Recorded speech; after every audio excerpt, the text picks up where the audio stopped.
আজকে বিশেষ বিশেষ খবরের দিকে নজর রাখুন। রঘুনাথপুর শহরে বন্ধু পরিবারের উদ্যোগে রাখি বন্ধন উৎসব। প্রতি বছর শ্রাবণ মাসে পূর্ণিমা তিথিতে পালিত হয় রাখি বন্ধন উৎসব। এই দিনে বোনেরা তাদের ভাইয়ের কবজিতে রাখি বাঁধেন, পাশাপাশি তাদের মিষ্টিও খাওয়ান। অন্যদিকে ভাইয়েরা তাদের বোনদের রক্ষা করবে বলে প্রতিশ্রুতি দেয়।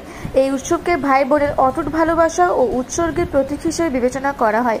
তাই আজ রঘুনাথপুর শহরে বন্ধু পরিবারের উদ্যোগে ক্ষুদিরামবাচক মোড়ে পথ চলতি মানুষদের ও রঘুনাথপুর থানায় পুলিশ ও সিভিক ভাইদের হাতে রাখি পরানো হয়।